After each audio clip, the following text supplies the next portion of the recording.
Is that the way the case should be evaluated for punishment at this point when somebody's failed on probation, or should she receive some sort of additional sanction on top of what that punishment would be because she's failed at probation? Are people punished in addition on the sentencings because they failed at probation? Does that entail an additional punishment?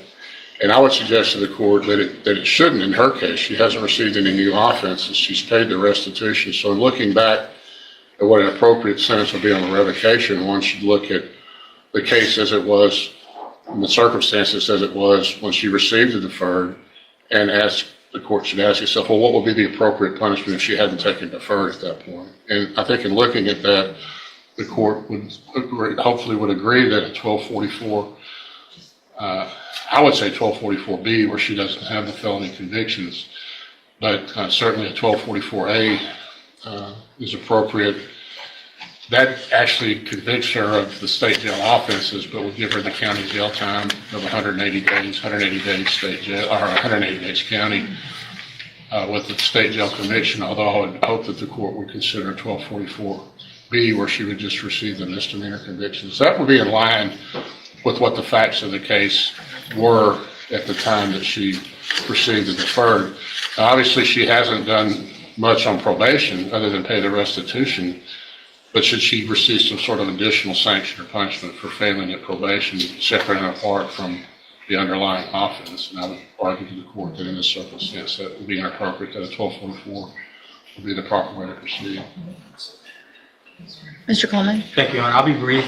This is one of those rare instances where Mr. Kimler and I agree she has failed abysmally at probation. Those are his words, and I join him in that sentiment. Judge, she's only paid the restitution now that an MTRP is hanging over her head. She's essentially done nothing since she was placed on probation.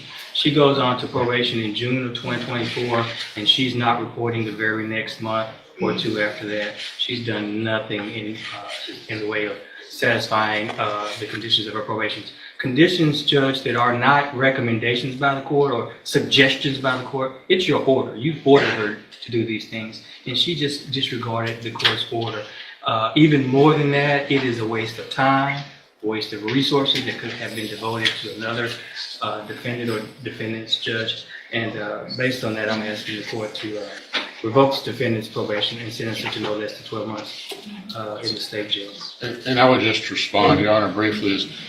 Would 12 months have been appropriate when she originally pled? Well, I don't know that I agree that, and I think it's a case-by-case situation, but where we give someone an opportunity, where I give someone an opportunity and resources that someone else could have taken advantage of, I don't know that I agree that it should go back to what it originally was. You had an opportunity, and there should probably be punishment for what you did and possibly something for what you didn't do when you were given an opportunity to not have 2 felony convictions on your record.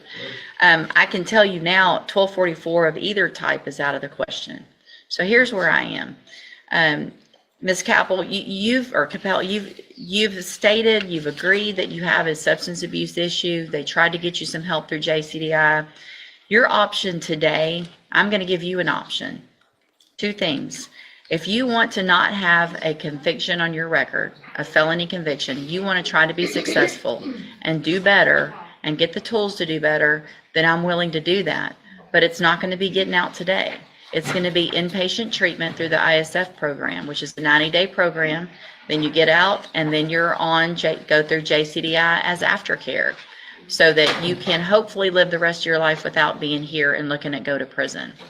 If you don't want to do that, then I'll sentence you to somewhere in state jail prison time. But it's not going to be 1244. You're not going to get to sit in county jail and do your time for not doing anything you were supposed to while you're on probation. Would the court be inclined to indicate what the length of state jail would be to evaluate the court? It would be somewhere in the range of what Mr. Coleman is asking for. I don't think that is an inappropriate ask. What do you want to do? Yeah, she's checking her back. I think she has around 2 months back time. The thing is, and I'm not going to try to talk you into doing something, because if you don't want to take advantage of what I'm offering you, that's fine. But here's the thing. If you want to just do your time, I get it. It's probably easier to do your time and get out. but you're going to be a convicted felon 2 times over. 2 felony convictions on your record. You're not going to be able to get certain jobs. You're not going to be able to live in certain places and apartments. You're not going to be able to vote. It's going to change your life. If you think your life is negative now because you're on probation, it becomes 10 times worse with the actual convictions. If you want to take your chance and do that, then you can. But if you get out and you continue to use, you continue to do things like steal and forge checks because you're using to try to get money to use, you're going to still be in the same place and you're going to be back in here. Then you're going to be looking at felonies that are enhanced because you already have felony convictions. So that's my spiel. I'm trying to give you an option here today that is probably not what you want in the short term, but is a whole lot better in the long term. So do you want me to hold it for a minute? Y'all can go visit? Yes, Your Honor. All right, go talk about it. Let me know what you want to do.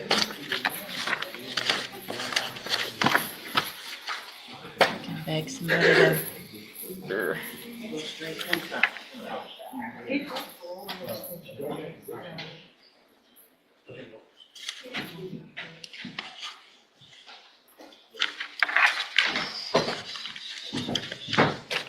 Mr. Gertz on Chad Holland. I see. Got it. 24 DCCR 1616.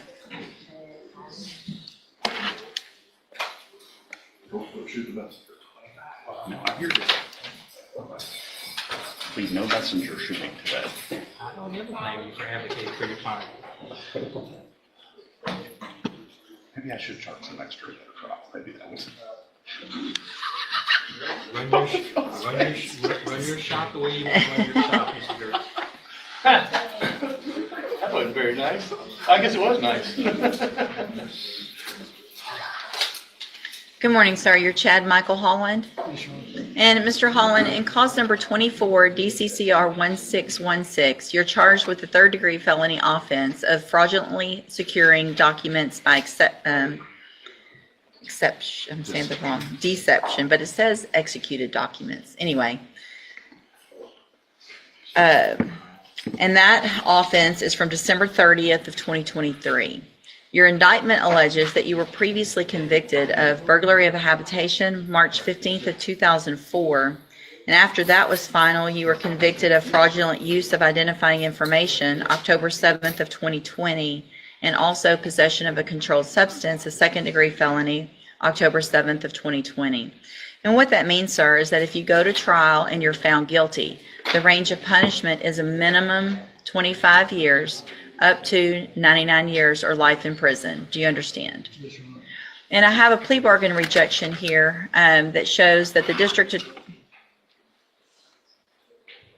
What's going on over there?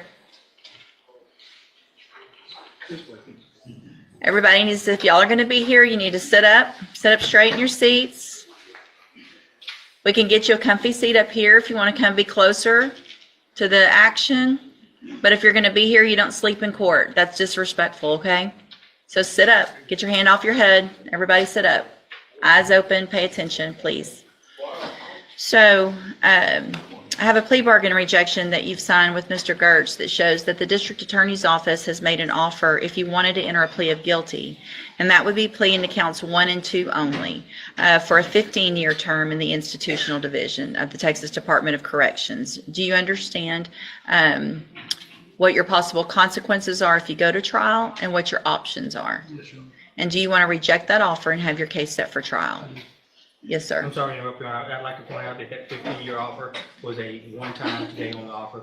I communicated that to Mr. Gertz that I would waive one of the enhancement paragraphs or a couple of the enhancement paragraphs to get us to that 15 to 99 punishment range. But, Okay. I have every intention of proceeding on the habitual offender if we go to trial.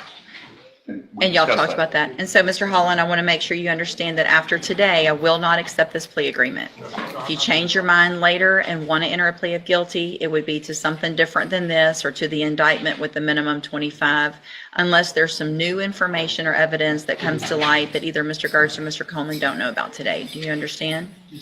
And you want to reject that offer and go to trial. Is that correct? All right, we'll get it set on the trial docket. Mr. Gertz